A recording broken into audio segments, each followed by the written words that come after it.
சொல்லுங்க, யார் எங்கேருந்து பேசுறீங்கன்னு தெரிஞ்சுக்கலாமா? நான் ராசிபுரத்துல இருந்து ராதமணி. வணக்கம், வாழ்த்துக்கள். வாருங்கள் அக்கா. அவங்க திடீர் திருவாரூர் கஸ்தூரி சகோதரி. அவங்க சொன்ன எல்லாமே டிஷ் எல்லாமே நல்லா இருந்தது. தேங்க்யூ ஸோ மச் அக்கா. அவங்க கடும் உழைப்பாளி. நல்ல அட்டகாசமாக அவங்க செஞ்சிட்டு இருக்காங்க வேலைகள்லாம். அவங்களுக்கு சிறப்பு வாழ்த்துக்கள். அவங்க அந்த கலைச்செல்வி சகோதரிக்கு தெரிஞ்சவங்களா என்னன்னு தெரியல. திருவாரூர். அப்படியா? இல்ல, திருவாரூர்லேருந்து அவங்க வேற பக்கம் போகணும். இவங்க திருவாரூர் பக்கத்துல முன்னாடி ஒரு புளிக்கரைன்ற ஊர்ல இருக்காங்க. ரொம்ப நன்றி அக்கா. நீங்க இப்ப என்ன சொல்ல போறீங்க அப்படின்னா, திடீர் சமையல் பத்தி சொல்ல போறீங்க. திடீர் சமையல்லாம் இந்த மாதிரி நான் ரேடியோல கேட்டு இந்த சிறப்பு டிஷ் அந்த மாதிரி வந்து சேமியா ஆம்லைட் செஞ்சிருக்கேன். சேமியா ஆம்லைட். ஓ, சொல்லுங்கக்கா கேட்கலாம். அந்த ஆம்லேட் மட்டும் நம்ம செஞ்சோம்னா அது வந்து நம்ம பத்தாது. நம்ம இதுக்கு சிற்றுண்டிக்கு டிஃபனுக்கு அது சேமியானா ஒரு சிலருக்கு கொஞ்சம் பிடிக்காது. அதை வந்து நம்ம சுடு தண்ணியில போட்டோன்னா எடுத்து வடி வச்சிடணும். சேமியாவை உதிரியா வடிச்சு அதை எடுத்துக்கணும். 2 முட்டை இல்ல 3 முட்டை எவ்வளவு நமக்கு தேவைப்படுதோ அந்த முட்டையை உடைச்சு ஊத்தி நல்லா அடிச்சுக்கணும் ஒரு பவுல்ல. அப்புறம் வந்து அந்த வடிச்சு நல்லா தண்ணி இல்லாம வடிச்ச அந்த சேமியாவையும் அதுலயே போட்டுக்கிட்டு உப்பு, மஞ்சத்தூள், மிளகாத்தூள், மல்லித்தூள், கரம் மசாலா இல்லாட்டி கறி மசாலா அதையும் போட்டு பெரிய வெங்காயம், கருவேப்பிலை, கொத்தமல்லி எல்லாமே போட்டு அப்புறம் அந்த பைண்டிங்காக கொஞ்சம் அப்படியே லேசா மைதா மாவு தூவி அப்படியே கரண்டியில எடுத்து போட்டோம்னா ஆம்லேட் சாப்பிட அவ்வளவு சுவையா இருக்கும். அதுலயே பெரிய வெங்காயம் எல்லாம் நிறைய டிஃபனும் ஆயிடும், வித்தியாசமாவும் இருக்கும். நான் செய்வேன் அடிக்கடி, எனக்கு பிடிக்கும். இவருக்கு பிடிக்காது. சூப்பர் அக்கா. இல்லக்கா, நீங்க சொல்லும் போதே எனக்கு ரொம்ப சந்தோஷமா இருக்கு, பிடிச்சிருக்கு. இன்னொன்னு, நீங்க சேமியான்னு சொன்னே எனக்கு ஞாபகம் வருது. என்னன்னா, நாங்க சின்ன வயசுல வந்து, ஆனா இப்ப நான் எங்க பார்த்தாலும் தேடுறேன், கிடைக்க மாட்டேங்குதுக்கா. சேமியா நம்ம வீட்டிலே செஞ்சுக்கலான்னு முடிவு பண்ணிட்டேன். குல்ஃபி மாதிரி சேமியா போட்டு செய்யலான்னு. எனக்கு இது சேமியா ஐஸ் ரொம்ப பிடிக்கும். ஆமா ஆமா ஆமா. நாங்க கூட எங்கயோ வேலூர், பரமத்திவேலூர் எங்க கோயிலுக்கு போயிட்டு அந்த ஐஸ் பெட்டியில வச்சுட்டு வந்தாங்க. நானும் சேமியா ஐஸ் சாப்பிட்டு ரொம்ப நாள் ஆகுதுன்னு. நம்ம சிம்பிளா செய்யலாம்க்கா. வீட்லயே பாலை நல்லா சுண்ட காய்ச்சி அதுல கொஞ்சம் சுகர் போட்டுட்டு சேமியாவே அதுல போட்டு லைட்டா ரொம்ப நீங்க சொல்லும்போது லாஸ்ட் டைம்ல சேமியா போட்டு ஒரு கொதியில நிப்பாட்டி அப்படியே நம்ம ஐஸ் மோட்ல போட்டு வச்சு எடுத்து சாப்பிட்டா சூப்பரா இருக்கும். நான் அதான் செய்யணும்னு இருக்கேன். என்ன ட்ரிப்பு ரொம்ப சந்தோஷமா இருக்கு. கிடைக்குது, எங்கேயாவது ரேரா கிடைக்குது. நானும் அன்னைக்கு அப்படிதான் ஆசையா வாங்கி சாப்பிட்டேன். பெட்டி ஐஸ்லாம் வாங்கி சாப்பிடவே கூடாதுதான், சின்ன வயசுல சாப்பிட்டேன். அதே மாதிரி திராட்சை ஐஸ் வித்துருக்கு, பாத்திருக்கீங்களா? வாழைப்பழ ஐஸ்.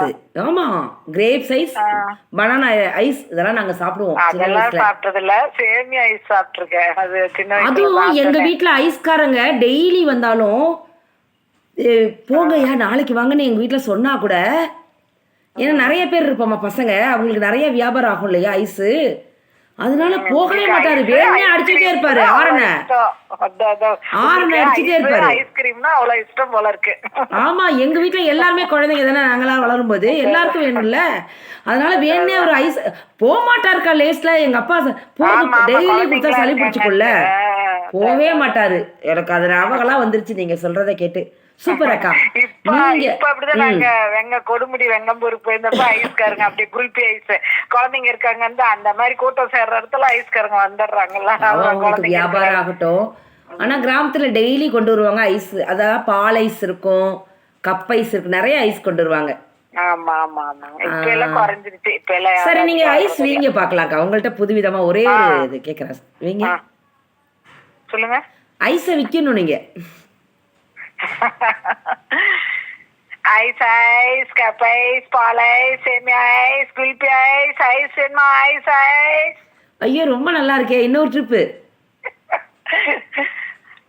ஐஸ் ஐஸ், பால் ice, cup ice, kulfi ice வேணுமா? கிரேப் ஐஸ் இருக்கு, பனானா ஐஸ் இருக்கு. வேணுமா? குழந்தைங்களுக்கு வாங்கி கொடுங்க, சூப்பரா இருக்கும். Ice ice. ஏங்கம்மா, இது வரைக்கும் மேன் தான், நிறைய மென் தான் வித்திருக்காங்க. நீங்க என்ன உமன் வந்து வித்திருக்கீங்க? உமன் நான் டிஃபரெண்டா வித்தியாசமா இருக்கட்டுமே. பெண்கள் ஐஸ் வைக்கவும் முடியும். ஐஸ் வைக்கதான் நம்ம செய்வோம். ஐஸ் வைக்க இன்னும் பெண்கள் வரல, அதனால நான் வந்துட்டேன். சூப்பர் அக்கா. சரி, எனக்கு குல்ஃபி வேணும். எவ்வளவு ரூபா? குல்பி ஐஸ் வந்து 5 ரூபாய், 5 ரூபாயில இருந்து இருக்குது 50 ரூபாய் வரைக்கும். குல்ஃபி ஐஸ் 5 ரூபாயா? ₹30 இப்போ மினிமம் ₹30. எனக்கு தெரியும். உங்களுக்கு விலை தெரியும், விலைவாசி இன்றைய காலகட்டத்துல விலைவாசி தெரியலையேக்கா. ₹30 ஒரு குல்ஃபி ஐஸு. நான் என்ன சாப்பிட்டதே இல்லை, எனக்கு ஓ மை காட், பரவாயில்ல, இருந்தாலும் சூப்பரா சொன்னீங்க. சொல்லுங்கக்கா, இப்போ அதாவது புதுவித சமையல்லாம் எதை சொல்வீங்க நீங்க? நீங்க திடீர் சமையல் சொல்லுங்க. அதுங்க இப்ப சொன்ன மாதிரி செய்வேன். அப்புறம் வந்து ரவை அடை செய்வேன். அது வந்து உருளைக்கிழங்கு வேக வச்சுட்டு ஒரு 1/4 கிலோ உருளைக்கிழங்கு வேக வச்சுக்கணும். அந்த வேக வச்சு ஆறுற நேரத்துல அந்த ரவையை உப்பு போட்டு ஊற வச்சுக்கணும் முழுகிற அளவுக்கு. அப்புறம் அந்த உருளைக்கிழங்கு உரிச்சு அதுலயே எடுத்து போட்டு பெரிய வெங்காயம், பச்சை மிளகாய், கருவேப்பிலை, கொத்தமல்லி எல்லாமே போட்டு பிசைஞ்சு அப்படியே அடை மாதிரி தட்டி எண்ணெய் ஊத்தி அப்படியே வேக வச்சு சாப்பிட்டோம்னா சூப்பரா இருக்கும். வாவ் அக்கா, இதுல வந்து இந்த இந்த ரவை அடையில காரம் சொல்லியிருக்கீங்க, ஸ்வீட் செய்வீங்களா? காரம் தான் செய்வேன். ஸ்வீட் செய்ய மாட்டீங்களா? ஸ்வீட்டுன்னா அந்த சொய்யா மாதிரி ரவை ஊற வச்சு கொஞ்சமா மைதா போட்டு அதுல நாட்டு சர்க்கரையாவது மண்டை வெள்ளமாச்சு போட்டு இந்த தேங்காய் பொடி பொடியா கட் பண்ணி போட்டு ஏலக்காய் பொடியெல்லாம் போட்டு அப்படியே எடுத்து எண்ணெயில போட்டோம்னா அது அப்படியே சூப்பரா இருக்கும். சொய்யா அது சாப்பிட அருமையா இருக்கும். சுழியம். அக்கா நான் ஒண்ணு சொல்லவா? எல்லாருமே கடலப்பருப்பு சுழியம், பாசிப்பருப்பு சுழியம் செய்வாங்க. நான் ஒரு சுழியம் சொல்றேன், கேக்குறீங்களா? கொழுக்கட்டையும் சரி, நிறைய கொழுக்கட்டை செய்வோம். கடலப்பருப்பு கொழுக்கட்டை, தேங்காய் கொழுக்கட்டைலாம் செய்வோம் இல்லையா? இப்ப நான் சொல்ற இப்ப இந்த சீசன்ல அது கிடைக்கும் நிறையா. என்னன்னா ஜாக் ஃப்ரூட், அதோட சீடு இருக்கு இல்லையா, பலாப்பழத்தோட சீடு இருக்குல்ல, அதை எடுத்து வெயில்ல லைட்டா வச்சுட்டு எடுத்தாலே தோல் உரியும். அப்படி இல்லைன்னா லைட்டா எண்ணெய் சட்டியில வச்சு அடுப்புல வச்சு லைட்டா வதக்குனீங்கன்னா என்ன ஆகும்னா அது தோல் வந்து 2 கட் பண்ணணும் சென்டர்ல. இப்படி கையை வச்சோம்னா 2 கீழே விழுந்துரும். நம்ம கஷ்டப்பட வேணாம். அந்த தோலை எடுத்துட்டு இட்லி பானையில வேக வச்சிடணும், நல்லா வேக வச்சிடணும். வேக வச்சுட்டு எடுத்து ஆற வச்சிடணும் தட்டுல கொட்டி. ஆறுனதை என்ன செய்யணும், கொஞ்ச நேரம் ஆறுனதுக்கு அப்புறம் மிக்சி ஜார்ல போட்டு பல்ஸ்ல வச்சு 1 செகண்ட் அடிச்சா போதும்.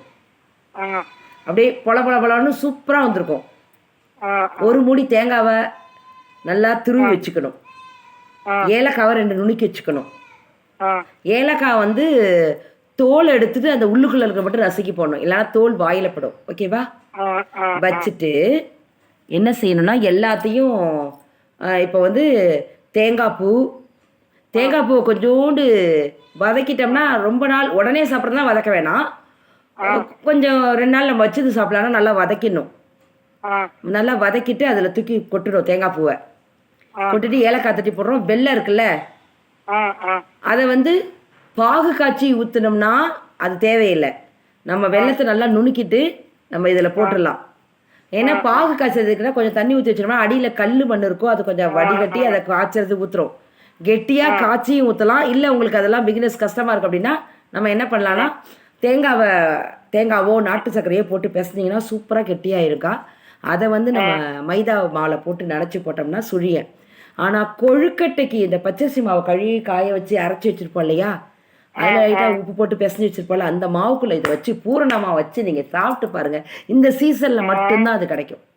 எல்லா சீசனும் நம்ம செய்ய முடியாது. செம்மையா இருக்கும். இது வந்து டிஃப்ரெண்ட் கொழுக்கட்டை, டிஃப்ரெண்ட் சுழியம். ஓகேவா? சொல்லுங்க, நீங்க சொல்லுங்க. நல்லா இருக்கு. தேங்க்யூ. நீங்க தான் சொல்லணும். இவங்க என்ன அவங்க திருவாரூர் கஸ்தூரி, அவங்க அந்த முருங்கைக்காய் ஊன்னு சொன்னாங்கல்ல, அவங்க ஒரு மாதிரி சொன்னாங்க.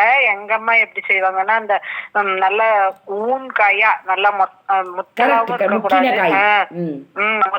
இருக்கக்கூடாது, பிஞ்சாவும் இருக்கக்கூடாது. இப்படி திருப்பினா நல்லா திருகணும். அந்த மாதிரி ஊன் காயா எடுத்து 2-3 வேக வச்சு இதே மாதிரிதான் குக்கர்ல வச்சா கூட 1 விசில்ல 2 விசில்ல வெந்துடும். வெந்து ஆற வச்சு அந்த ஊன் மட்டும் எடுத்துக்கணும். அந்த அப்ப வந்து கடவுள் தம்பருப்பு போட்டு சின்ன வெங்காயம் தக்காளி எல்லாம் போட்டு வதக்கி கொஞ்சம் ஒரு எலுமிச்சம்பழம் அளவுக்கு புளி கரைச்சி ஊற்றி அது உப்பு மஞ்சத்தூள் மிளகாத்தூள் போட்டு இந்த ஊனையும் எடுத்து கொட்டி நல்லா கொலன்னு குழம்பி வரப்ப தேங்காய் துருவல் போட்டு இறக்கிட்டோம்னா சாப்பிட அவ்வளோ டேஸ்டா இருக்கும். முருங்கைக்காய் ஊன் குழம்பு அந்த சீசனுக்கு நாங்க அடிக்கடி செய்வோம். சூப்பர் அக்கா, செம்மையா சொன்னீங்க. வேறு சமையல் எதை பார்த்து கத்துக்கிட்டீங்கக்கா? வேற யாராவது சொல்லியோ கேள்விப்பட்டோ செஞ்சதுன்னா எதை செஞ்சீங்க? அதுதான் இதெல்லாம் ரவை அடை, சேமியா ஆம்லேட் இதெல்லாம். சரி, விருந்தாளி வந்துட்டாங்கக்கா, திடீர் சமையல் என்ன செய்வீங்க? நான் ஏதாவது ஸ்வீட் செய்யணும்னா சும்மா 2 பொட்டுக்கல்லையை போட்டு மிக்சியில ஏலக்காய் போட்டு அடிச்சு நாட்டு சர்க்கரை கலந்து அப்படி சும்மா தண்ணி தெளிச்சு உருண்டை பிடிச்சி கொடுத்துருவேன். தேங்காய் துருவல் ஏதாவது மிக்சியில துருவி வச்சிருப்பேன் அவசரத்துக்கு ஆகுன்ட்டு. தேங்காய் துருவலும் போட்டு அந்த பொட்டுக்கல்ல உருண்டை சாப்பிட அவ்வளோ டேஸ்டா இருக்கும். ஒரே செகண்ட்ல ஆயிடும். பொட்டுக்கல்ல ஏலக்காய் தூள் அரைச்சிட்டோம்னா நாட்டு சர்க்கரை சேர்த்து தேங்காய் துருவல் சேர்த்து அப்படியே உருண்டை பிடிச்சி சாப்பிடலாம். நீங்க சொன்னதுதான்க்கா. இப்ப ஜாக் ஃப்ரூட் சீட்ல சொன்ன பாத்தீங்களா? ஆமா. அதையே அப்படியே உருண்டையா பிடிச்சே கொடுக்கலாம்க்கா. நீங்க எதுவுமே எனக்கு ஆயில்ல வேணாம், வேக வைக்க வேணாம், கொழுக்கட்டெல்லாம் செய்ய முடியாது, என்னால சுழிய செய்ய முடியாதுன்னா அப்படியே உருட்டி தின்னு பாருங்களா, செம்ம டேஸ்டா இருக்கும். ஆமா, அந்த இது வேக வச்சிடறோம்ல, அதனால வெல்லம் போட்டு சாப்பிட்டு அவ்வளவு சூப்பரா இருக்கும். நீங்க சொன்னோன்னே எனக்கு அந்த அதுவும் செய்வோம். ஏன்னா அதையும் அப்படியே சாப்பிட்டுருக்கோம். அதுக்குதான் சொல்ல வந்தேன். ரொம்ப அழகா சொன்னீங்க. அவல்ல உருண்டை செய்வோம். திடீர்னு அவசரமா செய்யணும்னா நாங்க விரத நாள்ல எல்லாம் அதை அப்படி செய்வோம். அவளை நல்லா கழுவி வடிச்சிட்டு சர்க்கரை போட்டு தேங்காய் துருவல் போட்டு ஏலக்காய் போட்டு நெய் இருந்தா முந்திரி திராட்சை எல்லாம் கூட போட்டு வறுத்து அந்த அவல் உருண்டை செஞ்சு சாப்பிட்டோம்னா அது விரத நாள்ல எல்லாம் நல்லா இருக்கும். சூப்பர் அக்கா, ரொம்ப அழகா சொன்னீங்க. 5 கேள்வி கேட்கலாமா? கேட்கலாம். சமீபத்தில் நீங்கள் செய்த சமையல் என்ன? இப்போ எங்கே நீங்கள் லீவுக்கு பசங்களை எங்கே கூட்டிகிட்டு போனீங்க? இன்றைக்கி உங்கள் வீட்டில் மதிய சமையல் என்ன? அண்ணன் இங்கே உள்ளூரில் இருக்காங்களா, வெளியூரில் இருக்காங்களா? உங்களுக்கு பிடித்த பாடல் எது? அவ்வளோதான், 5 கொஸ்டின். பாடலுங்களா? Last question. காலையில் முருங்கைக்காய் சாம்பார் செஞ்சேன். வந்து பிள்ளைங்களை எல்லாம் அவங்க இதுக்கு வெங்கம்பூர் கோயிலுக்கு எல்லாம் சேர்ந்து போயிட்டு வந்தோம். லீவ்ல எல்லாம் போயிட்டு எங்க பங்காளிங்க எல்லாருமே சேர்ந்து போயிட்டு வந்தோம். அப்புறம் மத்தியானத்துக்கு காலையிலேயே சமைச்சிட்டேன். நைட்டுக்கு டிஃபன் செஞ்சுக்குவோம். அவர் வந்து பேங்க் வரைக்கும் போயிருக்காரு, கொஞ்சம் பணம் தேவைப்படுது எடுக்க போயிருக்காரு. அப்புறம் எனக்கு பிடிச்ச பாடல் வந்து சுசீலாம்மா பாடல்கள். சூப்பர் அக்கா, அசத்திட்டீங்க. வாழ்த்துக்கள், பாராட்டுகள், நன்றிகள் அக்கா. நன்றி. தேங்க்யூ அக்கா, அழகாக வந்தாங்க, சூப்பராக பேசினாங்க. நம்ம ராசிபுரத்துலேருந்து ராதாமணி அக்கா. அக்காவுக்கு வாழ்த்துக்கள், பாராட்டுகள், நன்றிகளை தெரிவித்துக்கொண்டு நிகழ்ச்சியில் பார்த்தீங்களா அவங்கள பற்றி தான் பேசியிருந்தோம். அவங்களே வந்துட்டாங்க. அடுத்து நம்ம கலாவதி ராஜ்மோகன் சகோதரி வந்து சுகமான ராகம் நிகழ்ச்சிக்கும் மலர்விழி வேணுகோபால் சகோதரிக்கும் அடுத்த அன்பு உள்ள வந்திருக்காங்க. யாருன்னு கேட்டுருவோம். வணக்கம். வணக்கம், நான் வேலூர் மாவட்டம் கட்படையில் இருந்து சந்திரசேகர். வணக்கம், வாருங்கள் தம்பி. இன்னைக்கு என்ன தலைப்பு தெரியுமா? திடீர் சமையல். சமையல் ஆப்வியஸ்லி ஒரு துவையல் அப்படிங்கறது ஒரு திடீர் சமையலுக்கு ஹெல்ப்ஃபுல்லா இருக்கும்க்கா. குறிப்பிட்டு பாத்தீங்கன்னா இந்த பருப்பு துவையல் அப்படிங்கும் பொழுது அந்த பருப்பு இருக்கு பாத்தீங்களா, அந்த துவரம் பருப்பு அதை நல்லா எண்ணெயில போட்டு வறுத்து வச்சுக்கணும். அதோட கூட கொஞ்சோன்னு பாத்தீங்கன்னா காய்ந்த மிளகாய் அதையும் எண்ணெயில வறுத்துக்கணும். அதோட கொஞ்சோண்டு பெருங்காயம் போட்டுக்கணும். ஒரு கோலி குண்ட அளவு அந்த புளி அப்படிங்கிற ஒரு விஷயத்த போட்டுக்கணும். இதை எல்லாமே எண்ணெயில வதக்கிட்டு சேர்த்து வச்சிருக்கிற பருப்புல போட்டு அழகா அரைச்சுக்கிட்டு அதுல கொஞ்சம் தண்ணி விட்டு தேங்காய் அப்படிங்கறத துருவி போட்டு அந்த புகையல் மாதிரி அரைச்சிங்கன்னா சும்மா சூப்பரா போகும். அந்த பருப்பு துவையல் அப்படிங்கிறது ரொம்ப ஹெல்ப்ஃபுல்லா இருக்கும். சூப்பர் சூப்பர் தம்பி. ஆனா நீங்க சொன்ன மெத்தடு பருப்பு துவையல் சூப்பர். எங்க அம்மா வீட்டுல எப்படி அரைப்போம்னா மிளகு வைப்போம். ஒரு நேரம் மிளகாய், ஒரு நேரம் மிளகு, உப்பு, கடலை பருப்பை வறுத்து வைப்பாங்க. நைட்டில் வந்து முக்கால்வாசி ரசத்துக்கு இந்த துவையல் சாப்பிடுவோம். கொஞ்சம் 2 பல்லு தேங்காய் கீத்தை வச்சு நசுக்கி சும்மா தட்டி அரைச்சி, அம்மியில தான் அரைப்பாங்க அப்பெல்லாம், அரைச்சி சாப்பிட சூப்பராக இருக்கும். புளியெல்லாம் வைக்க மாட்டோம். இந்த பருப்பு துவையலுக்கு நாங்கள் எப்படி மிளகு, உப்பு, பருப்பு, கடலை பருப்பை நல்லா வறுத்துட்டு வச்சு தேங்காய் ஒரு 2 கீத்துன்னு தான் சொல்லுவாங்களே, 2 கீத்து எடுத்து தட்டி அதை அரைச்சி கொஞ்சம் கொரப்பாக எடுத்து இந்த துவையலுக்கு சாப்பிட்டோம்னா சூப்பராக இருக்கும். ஒரு நேரம் மிளகு வைப்பாங்க, ஒரு நாள் வந்து வர மிளகா வைப்பாங்க.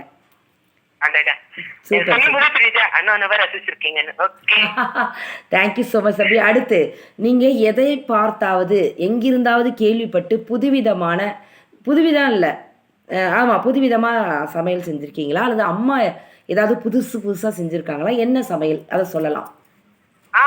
புதுசா செஞ்ச சமையல் அப்படிங்கும்போது வாங்கி பாத்துக்க கர்நாடகா ஸ்டைலோடைய அந்த டிஷ், கத்திரிக்காய வந்து நல்லா கட் பண்ணிட்டு அதோட சேர்த்து கொத்தமல்லி விதை, கடலைப்பருப்பு அதெல்லாம் அரைச்சு, தேங்காவை அரைச்சு அதோட என்ன சொல்றது விழுதாக கத்திரிக்காயோட சேர்த்து கொஞ்சம் உப்பு காரத்தூள்லாம் போட்டு அந்த கத்திரிக்காய் சாதத்தை வாங்கி பாத் அப்படிங்கிற பேர்ல புதுசா ட்ரை பண்ணாங்க. ஏன்னா கர்நாடகா பெங்களூர்ல நான் பிளேஸ் ஆகும்பொழுது அந்த ஒரு சாப்பாடு ரொம்ப வித்தியாசமா இருந்தது.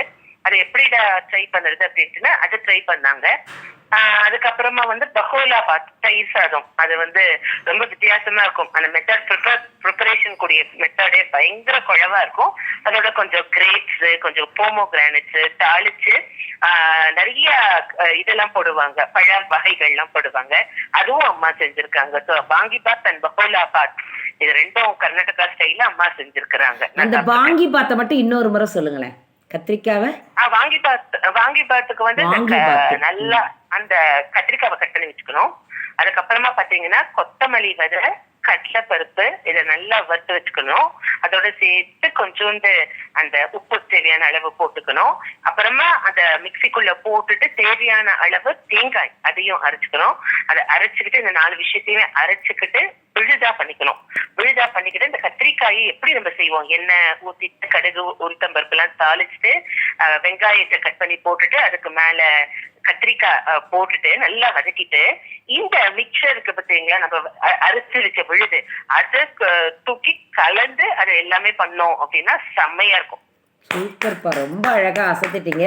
வாழ்த்துக்கள். நான் என்ன சொல்றது, பெங்களூர்ல இருக்கும்போது நானாவே செஞ்சு சாப்பிட்டுருக்கேன்க்கா. இதெல்லாம் என்னுடைய ஃபேவரட்டான ஒரு டிஷ். ஆமா, சூப்பர். எங்களுக்கும் இப்ப சொல்லி கொடுத்துட்டீங்க. கத்திரிக்காய் பார்த்தாலே எனக்கு இப்ப இந்த சாப்பாடு செய்யணும்னு, இந்த டிஷ் செய்யணும்னு ஆசையா இருக்கு. அந்த அளவுக்கு எனக்கு அதனால மறுபடியும் நல்லா இருக்கும்க்கா. ஆனா வியர்டா பெங்களூர்ல செய்யக்கூடிய சில டிஷ்ஷஸ் அப்படின்னு பாத்தீங்கன்னா, இந்த உப்புமாவை அதாவது இந்த ரவா உப்புமாவை தோசைக்குள்ள வச்சு உப்புமா தோசை அப்படின்னு பண்ணுவாங்க.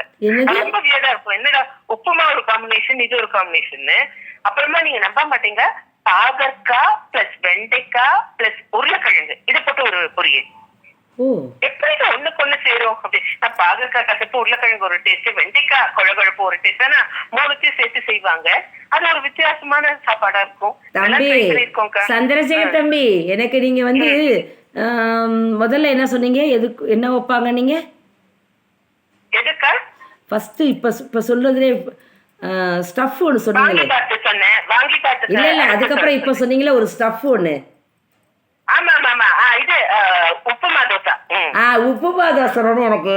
எனக்கு ஷவர்மா ஞாபகப்படுத்திட்டீங்களே. ஷவர்மா என்னது, நம்ம சாதாரண நான் இருக்குல்ல, அதாவது மைதா மாவுல செஞ்ச ஒரு சப்பாத்தி அரை வேக்காடுல இருக்கும், அவ்வளவுதான். அந்த நான் முக்கால்வாசி ஓரளவுக்கு வெந்திருக்கும், ஆனால் வெரைட்டியாக இருக்க மாதிரி இருக்கும். அதுக்குள்ளே சிக்கனை தனியாக நல்லா குட்டி குட்டியாக கட் பண்ணி அதுக்குரிய ஃப்ளேவர் போட்டு அதை நல்லா செம்ம டேஸ்ட்டாக செஞ்சு அதுக்குள்ளே வச்சு 2 வச்சு பிளேட் ஷவர்மா வாங்கி சாப்பிடுவோம். அது ஒன்று சாப்பிட்டாலே போதும், எங்களுக்கு சாப்பாடு சரியாயிடும். அதுவே போதும், ஃபில் ஆகிடும். நிறைய சிக்கன் சூப்பராக இருக்கும். எனக்கு நீங்கள் வந்து உப்புமா தோசைன்னொடனே எனக்கு அந்த ஞாபகப்படுத்திட்டீங்களே தம்பி. இப்போ யார் எனக்கு வாங்கி கொடுப்பா? நான் எப்படி சாப்பிடுவேன் ஷவர்மாவை? சரி, ப்ரோகிராம் முடிச்சிட்டு நீங்க ஓடுங்க, அந்த கடையில் இருக்கிற நாங்களாம் ஆர்டர் பண்ணியே சாப்பிடுவோம். Thank you so much. நன்றி தம்பி. இப்போ 5க்கு 5 கேம். 5 கொஸ்டின் நான் கரெக்டாக கடகடன்னு சொல்லிடுவேன். நீங்க ஆன்சர் கிடுகிடுன்னு சொல்லணும். ஓகேவா? Join answers. முயற்சிக்கிறேன், சொல்லுங்க. கூலிங் கிளாஸ் போடுற பழக்கம் இருக்கா? வண்டி கார் ஓட்ட தெரியுமா உங்களுக்கு? இன்னைக்கு மத்தியானம் என்ன சமையல் உங்கள் வீட்டில்? நீச்சல் அடிக்க தெரியுமா? சமீபத்தில் இந்த லீவில் நீங்கள் எங்கே போனீங்க? அவ்வளவே தான் 5 கொஸ்டின். ஓகே, எனக்கு கூலிங் கிளாஸ் போடுற வழக்கம் இருக்கு. அதுக்கப்புறமா செகண்ட் கொஸ்டின் என்னக்கா கேட்டீங்க? ஐயோ, செகண்ட் கொஸ்டின் ஞாபகம் இல்ல. தேர்ட் கொஸ்டின், இன்னைக்கு எங்க வீட்டுல சமையல் வந்து சாம்பார் சாதம். எனக்கு ஸ்விம்மிங் அப்படிங்கறதுன்னா ரொம்ப ரொம்ப பிடிக்கும். ஆனா எனக்கு கத்துக்கணுங்கிற ஒரு ஆசை, ஆனா எனக்கு தெரியாது. இப்ப வந்து ஊட்டி அதுக்குதான் போயிட்டு வந்தோம். சூப்பர்ப்பா. 2வது கொஸ்டினுக்கு ஒரு குழு கொடுக்குறேன், மறுபடியும் நீங்க சொல்ல முடிஞ்சா சொல்லுங்க. 2வது கொஸ்டின் வந்து 4 சக்கர வாகனம் அல்லது 2 சக்கர வாகனம். எனக்கு கார் ஓட்ட தெரியாதுக்கா. இல்ல, ஃபர்ஸ்ட்ல இருந்தே நீங்க சொல்லணும், அதான் தப்பு பண்ணிட்டீங்க. அப்படியா? ஓகே, எனக்கு வந்து கூலிங் கிளாஸ் போட்டுக்கிற வழக்கம் இருக்கு. எனக்கு கார் ஓட்ட தெரியும். எங்க வீட்டுல இன்னைக்கு சாம்பார் சாதம் தான் சமையல். எனக்கு ஸ்விம்மிங் அப்படிங்கிற ஒரு விஷயம் கத்துக்கணும்னு ஆசை. இப்ப சமீபத்துல ஊட்டிக்கு தான் போயிட்டு வந்தோம். சூப்பர். கார் ஓட்ட தெரியுமா தம்பி உங்களுக்கு? இல்லக்கா, கத்துக்கணும்க்கா. பைக் தான் ஓட்டுவேன். அந்த லைன்ல நீங்க சொல்லும் போது ஆன்சர் சொன்னது கார் ஓட்ட தெரியும்னு சொல்லிட்டீங்க. இப்ப அப்படியா? ஆமா, தெரியாதேனா? ஃபர்ஸ்ட் டைம் அந்த தெரியும்போது பதட்டத்துல தெரியாது ஆமா. நீங்க. தெரியாது. செகண்ட் டைம் இப்ப ஆன்சர் ஒரு ஃப்ளோல வரும்போது தெரியும்னு சொல்லிட்டு போயிட்டீங்க. தெரிய சரி. மாட்டேங்க. அது அந்த ஒரு பதட்டத்துல மாத்தி சொல்லிட்டேன். ஆமா, ஆனாலும் சூப்பரா பேசுனீங்க. வாழ்த்துக்கள் தம்பி. தேங்க்யூ. ரொம்ப சந்தோஷம்க்கா. தேங்க்யூக்கா. Bye bye bye bye bye. Bye bye bye. வேலூர்லேருந்து சந்திரசேகர் தம்பி அழகா வந்தாங்க. வாழ்த்துக்கள். இப்போ யார் இணைஞ்சிருக்காங்கன்னு பார்த்துடலாம். அடுத்து கலாவதி ராஜ்மோகன் சகோதரி தான் சொல்லியிருக்காங்க. என்ன சொல்லியிருக்காங்க? மயிலாடுதுறை இரவாஞ்சிலிருந்து சுகமான ராகம் நிகழ்ச்சிக்கும் மலர்விழி வேணுகோபால் சகோதரிக்கும் வணக்கங்களும் வாழ்த்துக்களும் சொல்லியிருக்காங்க. நண்பகல் வணக்கங்களும் வாழ்த்துக்கள். மிக்க மகிழ்ச்சி. நன்றி சகோதரி. வாடி ஏ முட்டக்கலக்கி பாடல் அருமை அப்படின்னு இப்போ ராதாமணி அக்கா அந்த பாட்டுக்கு தகுந்த மாதிரியே சாப்பாடு சொல்லிட்டாங்க. அக்கா சொல்லும்போது இன்னொன்று சொல்ல வந்தால் மறந்துட்டேன். என்னென்னா ராதாமணி அக்கா சொல்லும்போது அக்கா கேட்டுட்ருக்கீங்க இல்லையா, எங்கள் ஆஃபீஸில் ரவி அண்ணான்னு ஒருத்தவங்க வேலை பார்க்குறாங்க. அந்த அண்ணி பேர் சுமதி. ஓகேவா? அந்த அண்ணி என்ன பண்ணுவாங்கன்னா, இவர் மத்தியானம் சாப்பிடுவார். என்னென்னா அவர் சொல்லுவார், எங்கள் ஒய்ஃப் வந்து சூப்பராக செய்வாங்கன்னு. நான் வாங்கவே மாட்டேன். நான் காமிச்சாரு, இதை பாருங்க, இது புதுவிதமான இதுங்க, எங்கள் வீட்டில் இப்படி தான். நான் வாழைப்பூ நிறைய பேர் வீட்டில் செய்வாங்க, ஆனால் செஞ்சுருக்கீங்களான்னு எனக்கு தெரியல. வாழைப்பூ பொரியல் பண்ணுறோம்ல, அதில் 2 முட்டையை தூக்கி கலக்கி ஊற்றிடுவாங்களாம். சூப்பராக இருக்கும்.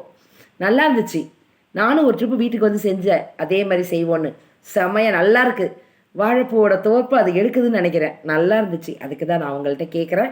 இந்த கொஸ்டின் அக்காட்ட கேட்கலான்னு நினச்சா கேட்க முடியல. சரி, நிகழ்ச்சி கேட்டுட்ருக்காங்க, பதில் சொல்லட்டும். அப்பா நேரம் ஓடிச்சு. 12:38 ஆயிடுச்சுப்பா. அனைவருக்கும் இனிய மதிய வணக்கம். சுகமான ராகங்கள் நிகழ்ச்சி சிறக்க வாழ்த்துக்கள் மலர்வின் சகோதரி அவர்களே அப்படின்னு பூகானல்லேருந்து ராஜா அண்ணா சொல்லியிருக்காங்க. மிக்க மகிழ்ச்சி. நன்றிகள் அண்ணா. பாருங்களேன், அட்டகாசமான சூப்பரான ப்ரமோ கொடுத்துருக்காங்க. யார் அப்படின்னு பார்த்தீங்கன்னா, நமது திருவாரூரை சேர்ந்த யாருன்னு கேட்குறீங்களா, வேறு யாரும் இல்லைங்க, கலைச்செல்வி வைரக்கொடி தம்பி தான். ரொம்ப சந்தோஷம். நன்றிம்மா. நன்றி நன்றி. தேங்க்யூ ஸோ மச் அப்படின்னு சொல்லிட்டு இப்போ வந்து அடுத்து யார் இணைஞ்சிருக்காங்க அப்படின்னு பார்த்தோம்னா, இருக்கு நம்ம தான் ஸ்டேட்டஸ் வச்சுருக்கோம். நல்லா இருக்குது ப்ரமோ, சூப்பராக இருக்குது, செமையாக இருக்குல்ல.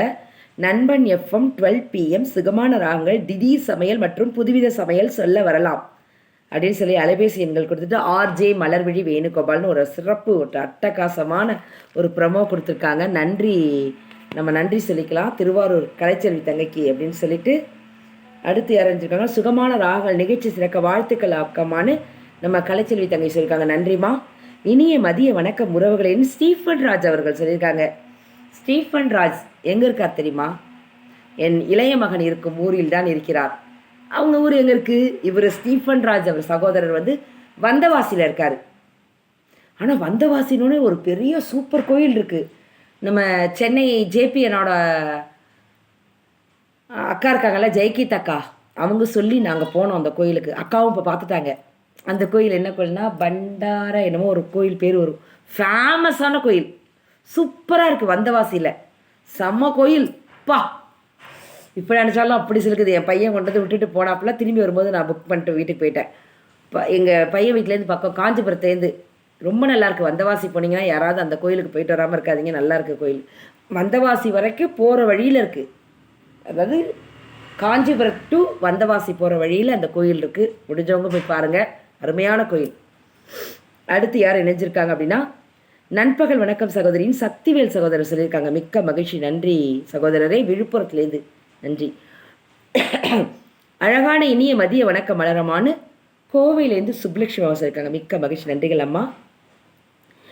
வாழைப்பூ பொரியலில் முட்டை உடைத்து ஊற்றியதில்லை, ஆனால் முருங்கைக்கீரை பொரியல் செய்யும்போது தேங்காய்க்கு பதில் முட்டை உடைத்து ஊற்றினாலும் அருமையாக இருக்கும். அப்படியா? தெரியாதே. முருங்கைக்கீரையில் முட்டை போட்டு நான் பார்த்ததில்லையே. வாழைப்பூவில் போட்டிருக்காங்க, நான் பார்த்துருக்கேன், சாப்பிட்ருக்கேன். சூப்பராக இருந்துச்சு. நம்மளாம் இந்த முருங்கைக்கீரை இந்த வாழைப்பூலாம் என்ன சொல்கிறோம், நம்மலாம் வந்து வெஜ்ஜு வகையில் சேர்த்துட்டோம் இல்லையா? அது நான்வெஜ் இதில் கலந்து எக்கு கலந்துச்சுன்னா சூப்பராக இருக்குது. கரெக்டு தான். நன்றி அன்பு உள்ளங்களே. இப்பொழுது நாம் வந்து மீண்டும் நிகழ்ச்சியில் இணைவதற்கு முன்பாக ஒரு அருமையான பாடல் கேட்கலாமா? என்ன பாடல் கேட்கலாம்? இதுவும் அவர் இசையமைத்த பாடல் தான், கேட்கலாமே. சரி, இப்போ வந்து நம்ம வந்து ரொம்ப சூப்பராக அட்டகாசமாக எல்லாருமே பேசிகிட்டு இருக்காங்க. அத்தனை பேருக்கும் நம்ம நன்றிகள் தெரிவித்துக் கொள்ளலாம். தேங்க்யூ.